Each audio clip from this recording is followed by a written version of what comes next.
ఇప్పుడు మనం మాట్లాడబోయేది రాశి ఫలితాలు. జనవరి 2025 రాశి ఫలితాలు మాట్లాడుతున్నాము.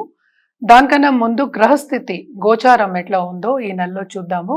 కొత్త సంవత్సరం కూడా అందరూ ప్రేక్షకులందరికీ కూడాను కొత్త సంవత్సరం శుభాకాంక్షలు. Happy new year to everybody. అలాగే మనం చూసాము అంటే జనవరిలో కూడా మనకి మకర సంక్రాంతి అంటే ఏంటంటే మకరానికేమో సంక్రమణం జరుగుతుంది. అంటే సన్ ఏమో మకరానికి వెళ్తారనమాట. అది 14th జనవరి జరుగుతోంది. అలాగే మనం చూసాము అంటే మేజర్ ప్లానెట్స్ జూపిటర్ ఏమో వృషభంలోనే ఉన్నారు, ఆయనేమో రిట్రోగ్రేడ్లో ఉన్నారనమాట. శని ఏమో బెస్ట్ ప్లానెట్ మనం చెప్తూ ఉంటాము. పని చేయడం కానీ లేకపోతే మనకి డబ్బు ఇవ్వడంలో కానీ చాలా ఏంటంటే మనకి సపోర్ట్ ఇస్తూ ఉంటారు. ఆయన డైరెక్ట్ అయ్యారు, మనం ఆల్రెడీ మాట్లాడుకున్నాము. ఆయన కుంభంలో ఉన్నారు, కుంభశని. అలాగే రాహు ఏమో మీనంలో ఉన్నారు, కేతు ఏమో మనకి కన్యలో ఉన్నారనమాట. మోస్ట్ ఇంపార్టెంట్ సన్ అంటే ఏంటంటే సూర్యుడు సంక్రమణం జరగడం 14 జనవరి సంక్రాంతి రావడం, అది మోస్ట్ ఇంపార్టెంట్ ఈ నెలలో.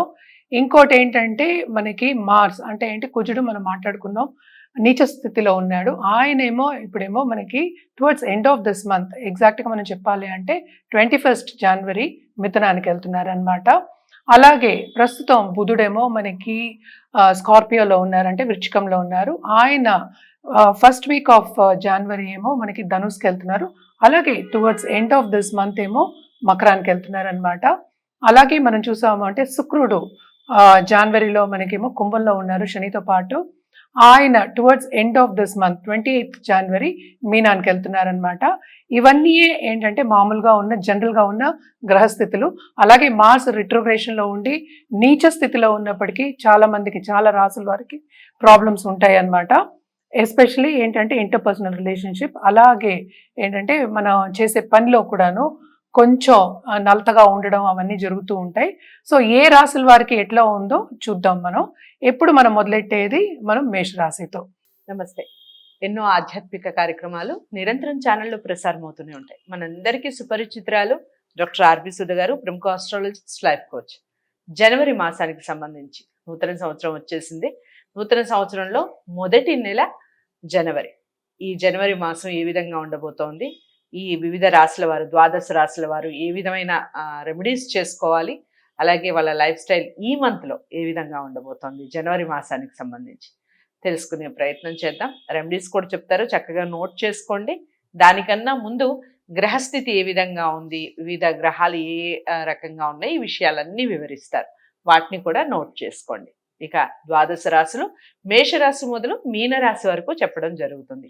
ప్రతి రాశి వారికి మీకు తెలిసిన వారందరికీ కూడా వీటిని షేర్ చేసే ప్రయత్నం చేయండి. నమస్తే. నమస్కారం. మీకు ముందుగా ఆంగ్ల నూతన సంవత్సరాది శుభాకాంక్షలు. తప్పక మీకు కూడా ప్రేక్షకులందరికీ కూడా శుభాకాంక్షలు. ఈ గ్రహస్థితులు ఏ విధంగా ఉన్నాయి ఒకసారి చెప్పండి. తప్పక ఎప్పుడైనా మనం రాశి ఫలితాలు అనుకుంటే మనం గోచారం మాట్లాడుకోవడం అనేది ఆన్మాయితీ. అసలు గోచారం పట్టే మనం చెప్పగలుగుతాము. చంద్రుడు అందరికీ తెలిసిందే, ఒక 2 రోజులు ఒక రాశిలో ఉంటారు. అందరికీ తెలిసిన విషయం 12 రాశులు ఉంటాయి, 9 గ్రహాలు ఉంటాయి. ఈ 9 గ్రహస్థితిని బట్టి ఈ నెలలో ఎలా ఉందో గ్రహస్థితిని బట్టి రాశి ఫలితాలు అనేది చెప్పడం జరుగుతుంది.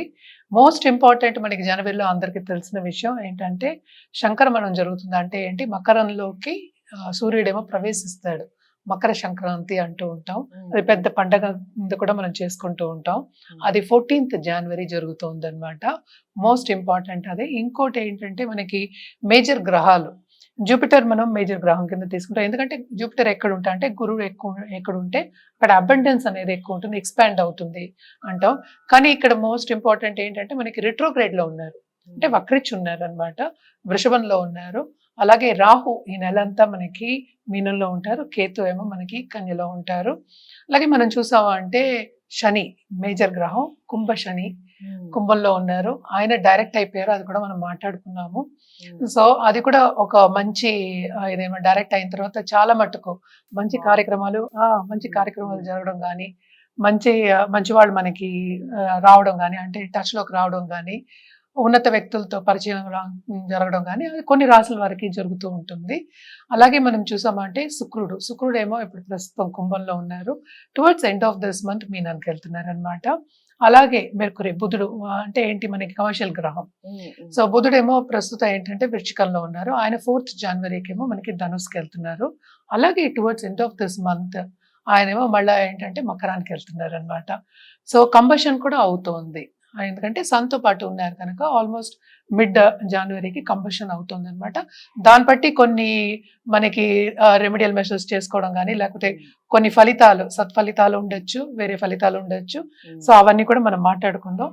ఇంకోటి మేజర్ గ్రహం మనం మాట్లాడుకోవాల్సింది, ఎప్పటికైనా మనం ఇంటర్పర్సనల్ రిలేషన్షిప్ గురించి మాట్లాడుకోవాల్సింది మనకి కుజుడు.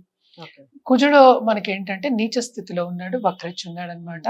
21 జనవరికి మనకేమో జమునాకి మిథునానికి వెళ్తున్నారు. అంటే నీచ స్థితి అంటే ఎప్పటికైనా మనం చెప్పవలసింది కర్కాటకం. కర్కాటకంలో ఉన్నారు ప్రస్తుతం. ఆయనేమో 21 జనవరికేమో మనకి మిథునానికి వెళ్తున్నారు. ఇవి గ్రహస్థితులు, మనకి అన్ని గ్రహాలు మాట్లాడుకున్నాము మనం. సో దీన్ని బట్టి మనం ఇంకా రాశి ఫలితాలు ఒక్కొక్క రాశికి మాట్లాడుకోవాల్సి వస్తుంది అనమాట. సో ఈ గ్రహాలను చూసిన తర్వాత వివిధ రాశుల వారు, ద్వాదశ రాశుల వారికి ఏ విధంగా ఉండబోతుందో తెలుసుకునే ప్రయత్నం చేద్దాం. ఇక తదుపరి రాశి కన్యా రాశి. కన్యా రాశి వారికి ఏ విధంగా ఉంది 2025 జనవరి మాసం చెప్పండి. కన్యా రాశి వాళ్ళకి కూడా మనం మిశ్రమ ఫలితాలే చెప్పుకోవాలి. ఎందుకంటే మనం చూసామంటే కేతు కూడానే ఉన్నాడు, 7వ ఇంట్లో మనకి రాహు ఉన్నాడు, బట్ 6th మనకి శని ఉన్నారు. అలాగే సెకండ్ లార్డ్ వీనస్ కూడా అక్కడే సంచారం జరుగుతుంది, 6వ ఇంట్లో సంచారం. సో తప్పక వీళ్ళకి ఖర్చు అనేది ఎక్కువ ఉంటుంది, శ్రమ అనేది చాలా అధికం ఉంటుంది. శ్రమతో కూడిన ఖర్చు అని చెప్తాం కాసేపు, చాలా ఎక్కువ అనిపిస్తోంది ఈ నెల. ఏంటంటే వీళ్ళకి ప్లస్ పాయింట్ ఏమైందంటే మనకి జూపిటర్ సంచారం జరుగుతుంది, రిట్రోగ్రేడ్ లో ఉన్నారు. 9th హౌస్ లో సంచారం జరుగుతుంది. అదొకటి కాకుండా 11th హౌస్ లో మనకి మార్స్ సంచారం, అంటే ఏంటి 3rd లార్డ్ మనకి సంచారం జరుగుతుంది అనమాట. అంటే 8th లార్డ్ కూడా అయ్యారు. సో తప్పక ఏంటంటే వీళ్ళకి ప్రాపర్టీలో కొంచెం ఇష్యూస్ ఉండొచ్చు, ప్రాపర్టీ విషయంలో. అలాగే ఎవరైనా ఇప్పుడు మనకి కోర్ట్ కేసెస్ అవి ఉన్నాయి ప్రాపర్టీ విషయంలో ఉంటే కనుక అది కూడా కొంచెం ఎక్కువ టైం తీసుకుంటుంది, పొడిగిస్తారు అని చెప్పుకోవాలన్నమాట. ప్లస్ పాయింట్ ఏంటంటే వీళ్ళకి కొంతవరకు ఈ నెల హెల్త్ విషయంలో కంగారు పడవలసిన అవసరం లేదు. ఎవరైనా హెల్త్ విషయంలో బాధపడుతున్నారు అంటే కూడా వాళ్ళకి మెరుగయ్యే ఛాన్సెస్ ఎక్కువ కనిపిస్తున్నాయి. అలాగే మనం చూసాము ఈ రాశికి అధిపతి అయిన బుధుడు ఏంటంటే మనకి 4వ ఇంటికి first half of this month వెళ్తున్నారు, అంటే ఫస్ట్ వీక్లోనే వెళ్తున్నారు కనుక కంఫర్ట్ లెవెల్ అనేది పెరుగుతుంది. అంటే ఏంటంటే వీళ్ళకి కెరియర్లో కొంచెం విస్తరింపు అనేది ఉంటుంది.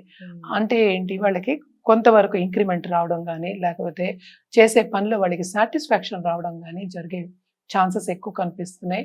అలాగే towards end of this month మనకి 10th లో సంచారం, మార్స్ సంచారం జరగబోతోంది అనమాట. సో అగ్రెసివ్నెస్ అంటే అది ఫాస్ట్గా మూవ్ అయ్యే ఛాన్సెస్ కెరియర్ పాత్లో, ఇప్పుడు ప్రమోషన్ రావడం కానీ, లేకపోతే పైవాళ్ళ మన్నన పొందడం కానీ, అవన్నీ towards end of this month బాగుంటుంది. సో కెరియర్ విషయంలో చాలా బాగుంటుంది. ఆపర్చునిటీస్ అనేవి మంచి ఆపర్చునిటీస్ వస్తాయి అన్నమాట towards end of this month. అలాగే ఏంటంటే మనం చూసామంటే 9th లో జూపిటర్ సంచారం జరుగుతుంది. సో భాగ్యం కూడా డెవలప్ అవ్వాలి. సో సేవింగ్స్ అనేవి కొంతవరకు ఉంటాయి, ఖర్చు అనేది ఉంటుంది, కొంతవరకు సేవింగ్ మెంటాలిటీ కూడా వస్తుంది. సో తప్పక సేవింగ్స్ అనేవి కూడా బాగుంటాయని చెప్పాలి. అలాగే ఏంటంటే స్టూడెంట్స్, ఈ రాశిలో ఉన్న స్టూడెంట్స్కి చాలా బాగుంటుంది. ఎస్పెషలీ బయటికి వెళ్ళి చదువుకోవాలనే వాళ్ళకి అండ్ ఆల్సో సెటిల్ అవ్వాలి అన్న వాళ్ళకి తప్పక బాగుంటుంది. వాళ్ళకి పిఆర్ వచ్చే ఛాన్సెస్, అంటే పర్మనెంట్ రెసిడెన్సీ అనేది మనం వాళ్ళకి ఏదైనా వీసా రావడం కానీ, లేకపోతే ముందుకు వెళ్ళడం కానీ, ముందుకు సాగడం కానీ ఈ నెలలో తప్పక జరుగుతుంది. ఇవన్నీ ఏంటంటే ఒక రోజులో అయ్యే ఆర్ ఒక నెలలో అయ్యేవి కాదు కనుక, సో తప్పక కరెక్ట్ పాత్లో నడిచే ఛాన్సెస్ అనేవి వీళ్ళకి తప్పక వస్తాయి. అండ్ ఆల్సో ఏంటంటే వీళ్ళకి కావాల్సిన సబ్జెక్ట్స్, చాలా మందికి ఏంటంటే కావాల్సిన సబ్జెక్ట్స్ వాళ్ళకి రావు.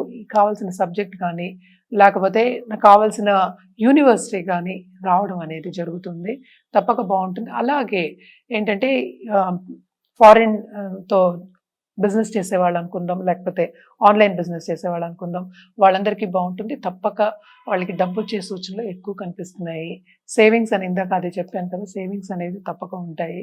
అండ్ ఆల్సో ఏంటంటే మిశ్రమ ఫలితాలు చెప్పాం కానీ ఈ నెల అంతా కొంతవరకు ఎంజాయ్ చేసి, డబ్బు ఖర్చు ఉంది, ఎంజాయ్మెంట్ ఉంటుంది. మనకి తెలుసు మనకి సంక్రాంతి కూడా వస్తుంది, తప్పక ఖర్చులు మనకి కనిపిస్తున్నాయి ఎదురుకుండానే. సో పిల్లలకి కూడా ఏంటంటే చెప్పిన మాట వినే ఛాన్సెస్ ఎక్కువ కనిపిస్తున్నాయి. వాళ్ళు ఏంటంటే మరి చెప్పిన మాట కాకుండాను వాళ్ళు అనుకునేది సాధిస్తారు. అలాగే తల్లిదండ్రులకి పేరు తెచ్చే ఛాన్సెస్ కూడా ఎక్కువ కనిపిస్తున్నాయి. ఎస్పెషలీ ఈ రాశిలో ఉన్న వాళ్ళకి తప్పక బాగుంటుందని చెప్పుకోవాలన్నమాట. ఎస్పెషలీ ఎప్పుడు ఆఫ్టర్ 4th జనవరి, ఎందుకంటే ఈ రాశికి అధిపతి ఏమో 4th లోకి అవుతున్నారు. అలాగే లక్ అనేది డెవలప్ అవుతుంది, ఎందుకంటే ఈ రాశికి అధిపతి మళ్ళా మకరానికి కూడా వెళ్తున్నారు అనమాట. సో మకరం అంటే 5th, సో లక్ అనేది ఉంటుంది, లక్ ఫేవర్ చేస్తుంది ఈ నెల. తప్పక బాగుంటుంది. అండ్ ఆల్సో బిజినెస్ కూడా విస్తరిస్తుంది. స్టాక్ మార్కెట్ ట్రేడింగ్లో ఉన్న వాళ్ళు, ఎస్పెషల్లీ ఫైనాన్షియల్ మార్కెట్లో ఉన్న వాళ్ళకి తప్పక బాగుంటుంది. లాభం అనేది చూస్తారనమాట. వీళ్ళు కూడా పరిహారం అనేది చేసుకోవాల్సిందే. రాహుకేతు పూజలు చేయడం, అలాగే ఏంటంటే ఒక పుణ్యక్షేత్రానికి వెళ్ళి నవగ్రహాల చుట్టూ తిరగడం అనేది, అంటే మనం ఎప్పుడు చెప్తూ ఉంటాం కదా, పుణ్యక్షేత్రాలు వెళ్ళాలి. ఎందుకు వెళ్ళాలి అంటే అది వెళ్ళినప్పుడు ఈవెన్ మన మైండ్ కూడా ఏంటంటే హ్యాపీగా ఫీల్ అవుతాం. అండ్ ఆల్సో ఏంటంటే ఒక పుణ్యక్షేత్రం వెళ్ళినప్పుడు ఆ ఎనర్జీని కూడా మనం తీసుకొస్తాం అనమాట. సో ఆ ఎనర్జీ గురించి మనం మాట్లాడేది. సో తప్పక పుణ్యక్షేత్రాలకు వెళ్ళి అక్కడ పూజలు చేయడం అనేది చాలా మంచిది. అది జరుగుతుంది కూడా తప్పక. కేతు కూడానే ఉన్నాడు కనుక సడన్ గా డబ్బు వచ్చే ఛాన్సెస్ ఉంటాయి, సడన్ గా ఖర్చు అయ్యే ఛాన్సెస్ ఎక్కువ కనిపిస్తున్నాయి. అందుకనే స్టాక్ మార్కెట్ ట్రేడింగ్ లో తప్పక లాభాలు towards end of this month చూస్తారు అని చెప్పానన్నమాట. పరిహారాలు తప్పక రాహు కేతు పూజ చేయడం అనేది మంచిది. నిత్యం చేయొచ్చు, కానీ ఎవ్రీ వెడ్నెస్డే చేయడం అనేది మంచిది. అండ్ ఆల్సో ఏంటంటే గణపతికి నిత్యం పూజ చేయడం మంచిది. ఎందుకంటే ఫారిన్ వెళ్ళే వాళ్ళు, ఎస్పెషలీ స్టూడెంట్స్, ఎస్పెషలీ ఫారిన్ వెళ్ళే వాళ్ళు కానీ లేకపోతే అక్కడ సెటిల్ అవ్వాలనే వాళ్ళందరికీ కూడా చాలా మంచిది. అడ్డంగాలు రాకుండా ఈజీగా ఉంటుందన్నమాట. సో నిత్యం గణపతికి పూజ చేయడం మంచిది. అది లేని పక్షాన్ని వెడ్నెస్డే చేయడం మంచిది. అలాగే విష్ణు సహస్రనామం వెడ్నెస్డే చదువుకోవడం, లేకపోతే ఏదైనా విష్ణు స్వరూపం గుడికి వెళ్ళి అని ప్రే చేయడం అనేది చాలా మంచిది అనమాట. ఇవన్నీ చేసుకున్నప్పటికీ ఇంకా పాజిటివ్ అనేది ఎక్కువ అవుతుంది. సో తప్పక బాగుంటుంది ఈ నెల. కన్యారాశి వారందరికీ కూడా మిశ్రమ ఫలితాలు ఉన్నప్పటికీ చాలా వరకు బాగుంటుంది. చాలా ఎంజాయ్ చేస్తారు. మాసం అంతా కూడా శుభకార్యాల్లో పాల్గొంటారు.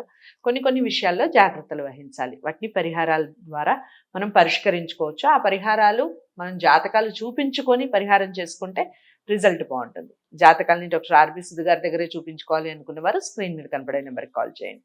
వీడియోని లైక్ చేసి షేర్ చేయండి. ఛానల్ని సబ్స్క్రైబ్ చేసుకోండి. తదుపరి రాష్ట్రం మళ్ళీ కలుద్దాం. నమస్తే.